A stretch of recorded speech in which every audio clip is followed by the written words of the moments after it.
Hello everyone. Today I am going to teach you class 10 chemistry chapter 1. So let us start without wasting any time. The first chapter's name is chemical reaction and equation.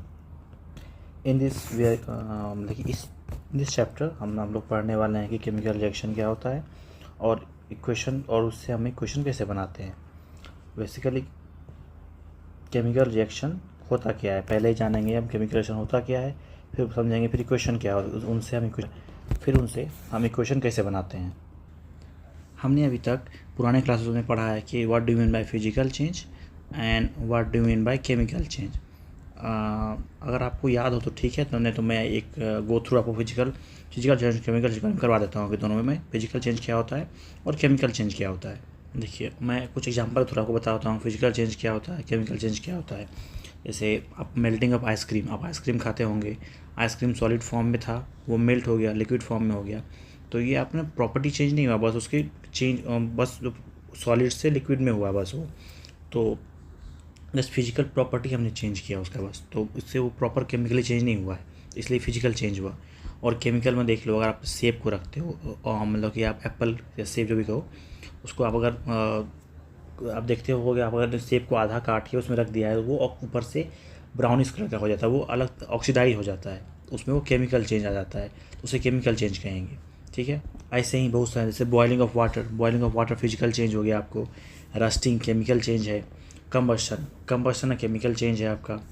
और आप paper को shred करते हो, paper को shredding करते हो, physical change है. Paper ही रहता है, बस उसका फॉर्म चेंज हो जाता है कि वो पहले पेपर वो पेपर था, वो नया सब्सटेंस कुछ नहीं बनता है, उसे हम फिजिकल चेंज मतलब कि जिसे हम जो बनाने के बाद दोबारा फिर से उस पुराने फॉर्म में डेवलप कर सकें, उसे फिजिकल चेंज कहेंगे. केमिकल चेंज जिसे हम दोबारा उस फॉर्म में नहीं बना सकते हैं. अगर बेसिक डिफरेंस फिजिकल चेंज और केमिकल चेंज में देखोगे, अगर मान लो मैं बेसिक डिफरेंस लिखता हूँ फिजिकल, मैं अभी आपको शॉर्ट फॉर्म में बता दे रहा हूँ, आपने पढ़ रखा होगा, मैं बस बता दे रहा हूँ. इसमें कोई न्यू सब्सटेंस फॉर्म नहीं होता है, इसमें न्यू सब्सटेंस फॉर्म होता है.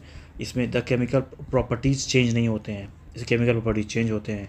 इसमें द केमिकल कंपोजिशन चेंज नहीं होता है, इसमें केमिकल कंपोजिशन चेंज हो जाता है. इसमें सबसे जो इम्पॉर्टेंट है, the old material can be recovered from the newly form material.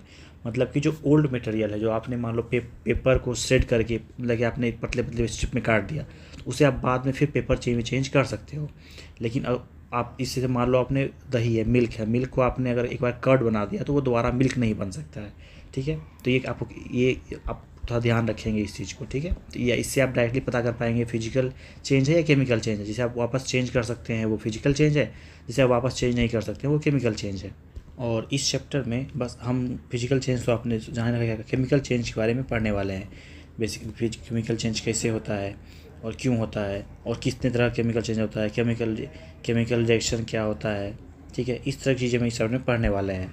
जैसे आप वुड है वो एस में चेंज हो रहा है, आयरन का रस्टिंग हो रहा है, इन चीज़ों के बारे में इस चैप्टर में पढ़ने वाले हैं हम. चलिए मैं आपको बताऊंगा केमिकल रिएक्शन होता क्या है. इससे पहले मैं बता दूं, केमिकल रिएक्शन कुछ नहीं है कि अगर डेफिनेशन से पढ़े तो एक प्रोसेस है in which new substances with completely different properties are form. मतलब कि जो चीज़ें आप यूज कर रहे हैं केमिकल रिएक्शन में, उससे कम्प्लीट डिफरेंट प्रोडक्ट फॉर्म होता है. और होता कि क्यों होता है, रीअरेंजमेंट ऑफ एटम्स और ब्रेकिंग ऑफ केमिकल बॉन्ड्स. आपने पढ़ा होगा, जैसे ऑक्सीजन है तो इसमें ये हाइड्रोजन है, ये बीच में ये दो बॉन्ड से कनेक्टेड है, ये कहीं और जाकर जुटेगा, किसी और बॉन्ड से जुटेगा. ये अब बेसिकली अगला जो केमिकल बॉन्ड चैप्टर है उसमें हम पढ़ेंगे. अभी हाई स्टडीज़ में और अच्छे से पढ़ेंगे आप. अभी मैं बस थोड़ा वो थ्रू जो जिस चैप्टर में आपको नेसेसिटी है वो बता दे रहा हूँ. ठीक है, एक एग्जांपल है केमिकल रिएक्शन का जो आपके एनसीईआरटी बुक में ऑलरेडी एक्टिविटी 1.1 में डायग्राम में दिया हुआ है. जैसे उसमें मैग्नीशियम बर्निंग वाला, मैग्नीशियम का स्ट्रिप ले लिया गया, उसमें आपने एक बर्नर है, उसमें 3 to 4 सेंटीमीटर का मैग्नीशियम का स्ट्रिप बर्न कर रहे हैं. बर्न करने से होता क्या है, वो एक डैजलिंग फ्लेम की तरह बर्न होता है और बाद में एक वाइट कलर पाउडर नीचे जाके यहाँ फॉर्म हो जाता है यहाँ पे. तो उससे हमें पता चलता है केमिकल रिएक्शन हुआ है. ये केमिकल एग्जाम्पल जो आपके एनसीईआरटी बुक में ऑलरेडी दिया हुआ है, आपको खुद जाके पढ़ेंगे. वो एक्टिविटी 1.1 आपको वो समझ में आ जाएगा बेसिकली वो है क्या.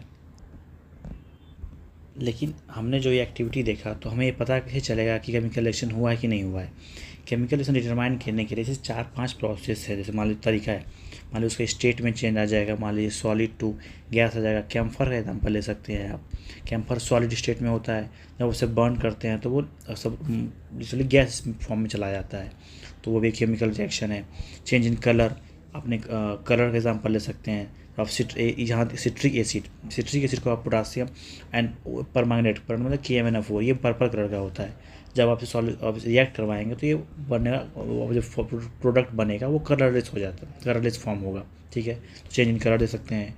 इवोल्यूशन ऑफ गैस, प्रोडक्ट बनेगा उसमें H2 रिलीज़ होगा या कुछ भी, तो उस पर गैस रिलीज़ होगा या H2 होगा, Cl2 रिलीज़ होगा, वो आगे हम पढ़ेंगे अभी।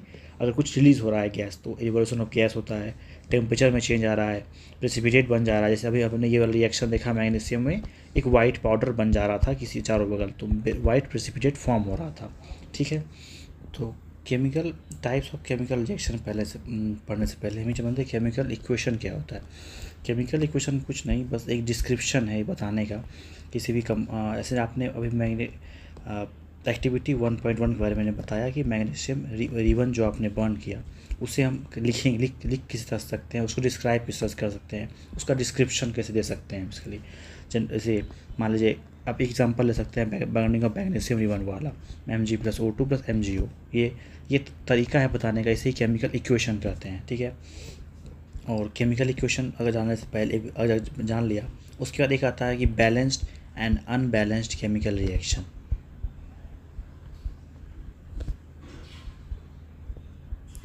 मतलब कि केमिकल रिएक्शन जानने से पहले हमें जानना होगा कि वो रिएक्शन बैलेंस्ड है या अनबैलेंस्ड है। ये बहुत ज़रूरी है कि केमिकल रिएक्शन को बैलेंस करना, क्योंकि एक होता है आपने एक होता है लॉ ऑफ कंजर्वेशन ऑफ मास, आपने पढ़ा होगा law can neither be energy mass can neither be created not be destroyed. Means जो आपने ये रिएक्टेंट है और इस साइड जो उसे प्रोडक्ट कहते हैं। ठीक है, मतलब ये जो आपका ये रिएक्टेंट है और ये आपका प्रोडक्ट है, और इन दोनों का मास जो अगर ये M1 = M2 होना चाहिए।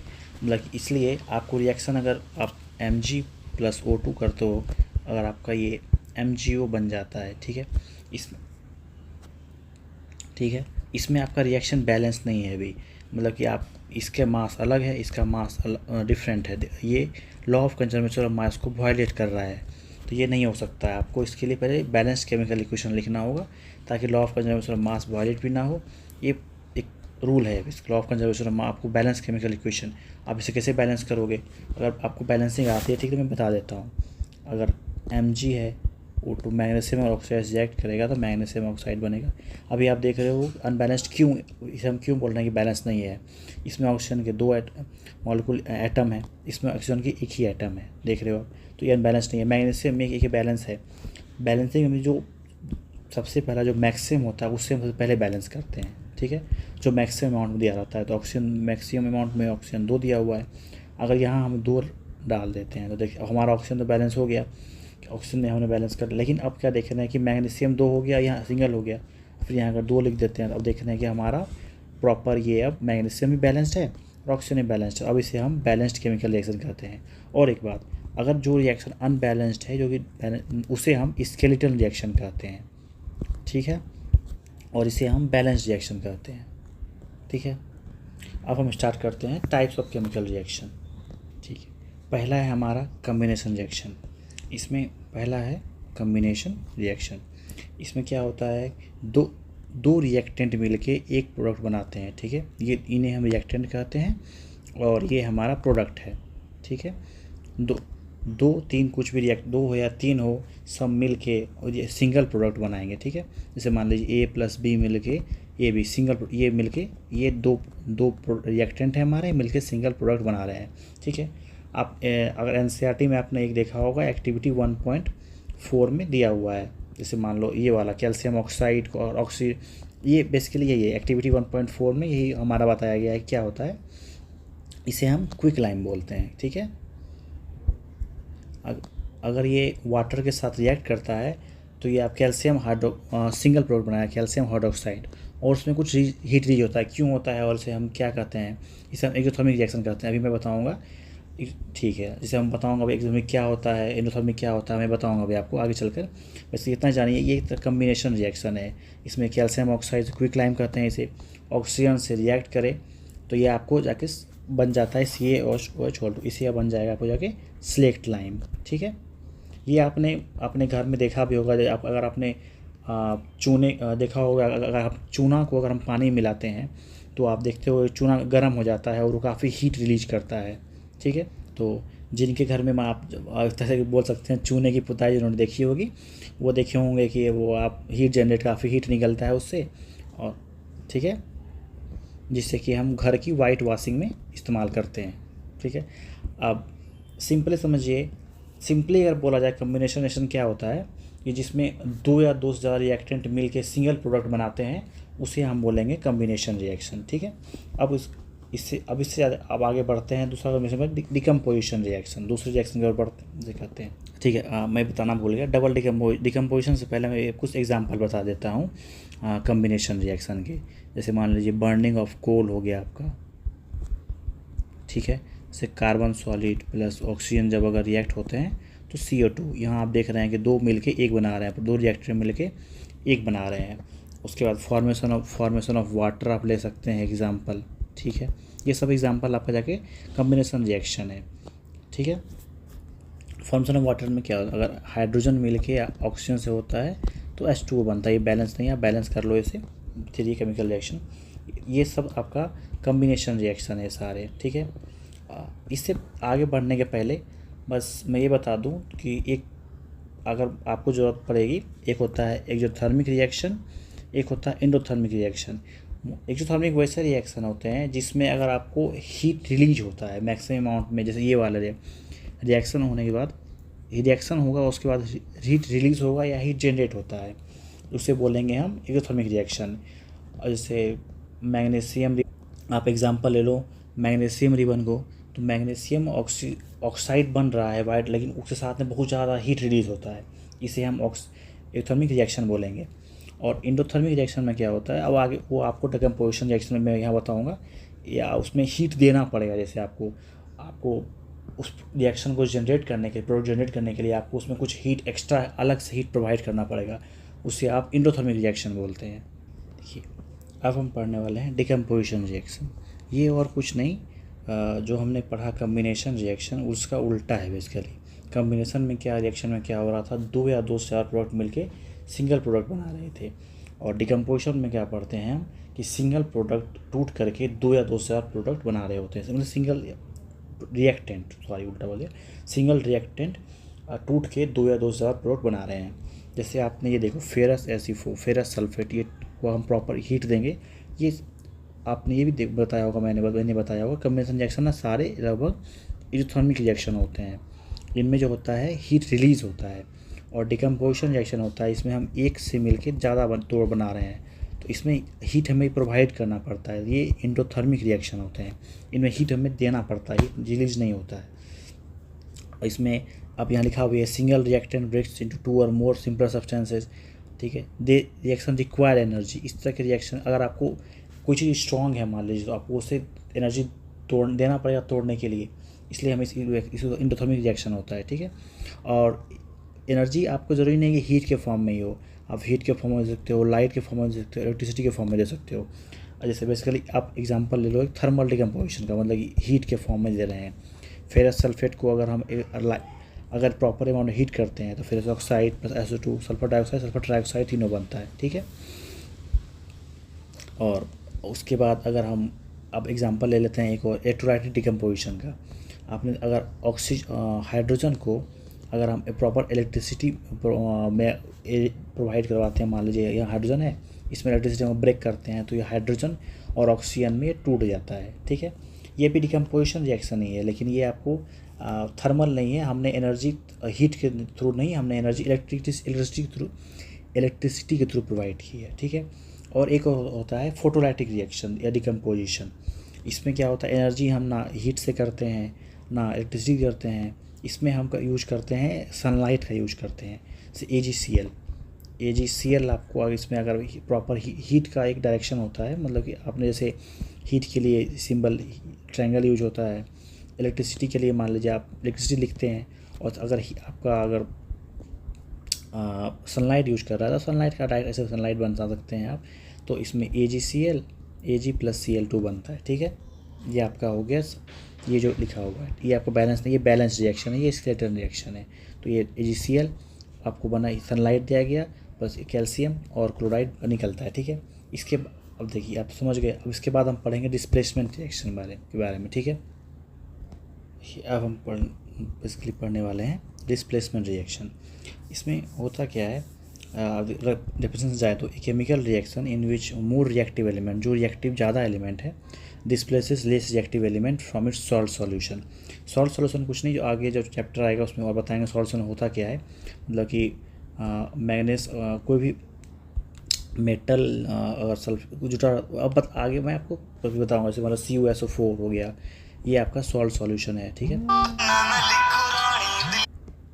सीधा समझो, मान लो आप कोई मजबूत आदमी है, अगर आप कुर्सी पे बैठ, कोई कमज़ोर कुर्सी बैठा हुआ है तो वो उसको हटा के वो खुद बैठ जाता है, ठीक है। इसे ही डिस्प्लेसमेंट रिएक्शन कहते हैं अगर सिंपल वे में देखा जाए तो, ठीक है। जैसे मान लीजिए A + B C AC + B, मतलब कि आप इसको हटा के यहाँ बैठ गया और इसको भगा दिया यहाँ से, ठीक है, डिस्प्लेस कर दिया इसको यहाँ से।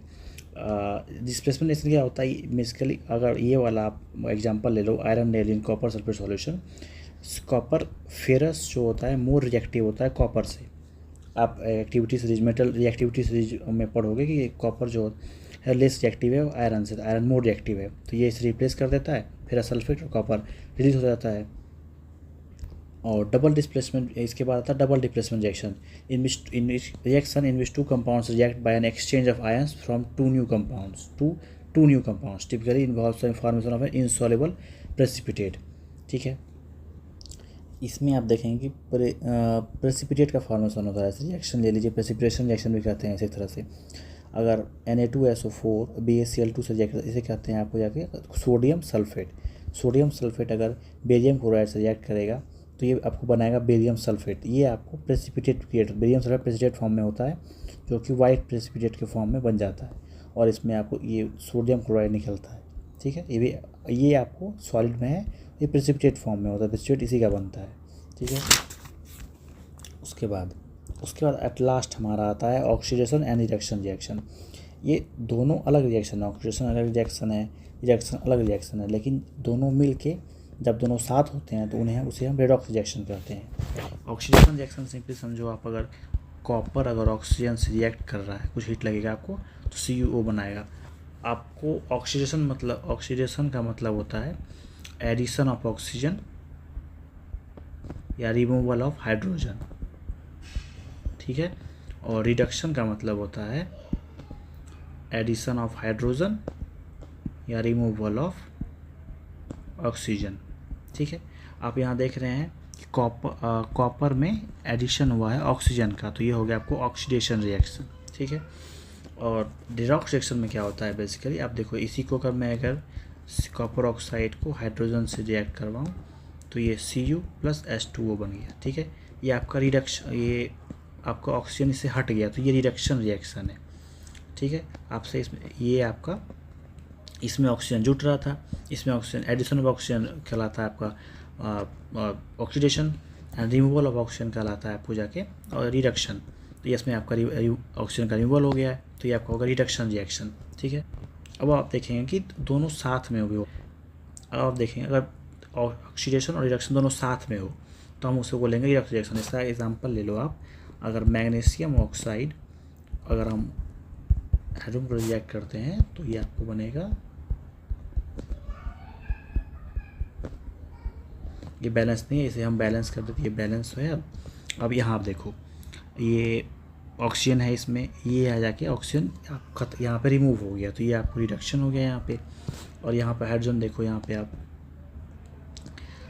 इस पे ऑक्सीजन नहीं है, यहाँ जाके यहाँ पे ऑक्सीजन ऐड हो गया तो ये आपको हो गया ऑक्सीडेशन रिएक्शन।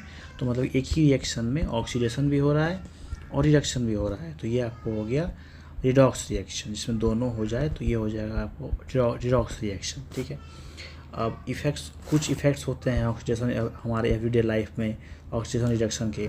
एक आपने कोरोजन सुना होगा कि मान लो आपने आपके पास कोई लोहे का चीज़ है, या आपने लोहे क्या आपने अपने विंडो में देखा होगा, लोहे का विंडो का जो आपका वो बना होता है, अगर आप उसे पेंट ना करो या कुछ ना करो, कुछ दिनों बाद उसमें अगर लगातार एटमॉस्फेरिक मतलब एटमॉस्फेयर के टच में रहता है या ऑक्सीजन कॉन्टैक्ट में रहता है तो उसमें कुछ ब्राउनिश कलर आने लगता है, उसे हम रस्टिंग कहते हैं। आप देखते हो वो झड़ने लगता है लोहा, आप उसे बोलते हैं जैसे लोहा जंग लग रहा है लोहे में, आप जो लोकल लैंग्वेज में बोलते हैं लोहे में जंग लग रहा है, उसे कोरोजन कहते हैं आप, ठीक है। रस्टिंग ऑफ आयरन हो गया। होता क्या है, स्लो अगर देखा जाए slow eating of metals by action of air, मतलब एयर, अगर आपका लोहा बहुत लंबे समय से एयर के कांटेक्ट में रहता है तो वो एयर धीरे धीरे उसमें ऑक्सीडेशन करने लगता है और वो आपके लोहे को मेटल्स को खाने लगता है, उसे स्लो ईटिंग बोलते हैं। एग्जाम्पल रस्टिंग ऑफ आयरन हो गया, ठीक है। फिर डेवलप, इसको बचने के लिए क्या करते हैं बहुत सारे, हम उस पर पेंट कर देते हैं। आप लोहे को देखते होंगे, आप भी ऊपर में एक प्राइमर लगा देते हैं ताकि ऊपर जो डायरेक्ट वो ऑक्सीजन के कांटेक्ट में ना आए और वो रस्ट ना पकड़े, ठीक है। इसके प्रिकॉशन के लिए हम उसमें रस्ट लगा देते हैं। और एक आता है उसके बाद रेंसिडिटी। ये क्या होता है, रेंसिडी होता है, मान लो कोई फूड आइटम है, बेसिकली फूड आइटम में होते हैं जिसमें फैट कंटेंट या ऑयल कंटेंट होता है, उसे आप देखोगे अगर उसको जो छोड़ दोगे तो वो उसमें ऑक्सीजन से वो रिएक्ट, जो एटमॉस्फेरिक ऑक्सीजन है उससे रिएक्ट ऑक्सीडाइज हो जाता है वो, और वो एक बैड स्मेल देता है जिससे आप उसे हम रेंसिड कहते हैं, मतलब उसे आप खा नहीं सकते, वो अजीब सा आपको एक स्मेल देगा, पंजेंट स्मेल देगा आपको वो, तो उसे आप उसे ही कहते हैं रेंसिडिटी। और यहाँ लिखा भी oxidation of fats and oils in food items leading to unpleasant odours, stale taste and altered colours. कभी कभी देखते होंगे आप, अगर दाल ही रख लो, उसमें अगर फूड या फैट कंटेंट है उसे आपने धूप में बहुत देर तक छोड़ दिया, या हम क्यों बोलते हैं किसी खाने को फ्रिज में या इस टेम्परेचर पर रखने के लिए कि वो फूड सड़े या उसमें स्मेल नहीं आए, इसलिए हम रेफ्रिजरेटर का यूज़ करते हैं ताकि वो प्रॉपर टेम्परेचर मेंटेन रहे और उसमें ऑक्सीजन के कांटेक्ट में ना आए और वो ऑक्सीडाइज ना हो सके। अगर उसे हम बाहर रख देंगे तो ऑक्सीडाइज हो जाता है, और ये देखिए दाल में एक स्मेल आ जाता है, जैसे हम बोलते हैं कि एक अनप्लीजेंट स्मेल है इसमें, इसे, ठीक है। तो इससे हम बच कैसे सकते हैं, बचने का तरीका मैंने बताया आपको, फ्रिज में रख सकते हैं या एयर टाइट पैकेज कर दें ताकि उसमें वो ऑक्सीजन कॉन्टैक्ट में ना आए और वो आपको ऑक्सीडाइज ना हो सके। प्लस ऊपर से नाइट्रोजन गैस ऊपर अगर है, अगर मान लो आपके कंटेनर के ऊपर नाइट्रोजन गैस ऊपर किया हुआ है जिससे एयर नहीं आ पा रहा है, अंदर ऑक्सीजन नहीं आ पा रहा, तो भी ऑक्सीडेशन नहीं होगा, ठीक है। एंटी ऑक्सीडेंट यूज कर सकते हैं, रेफ्रिजरेशन यूज कर सकते हैं, ठीक है। तो हमारा ये चैप्टर कंप्लीट हुआ।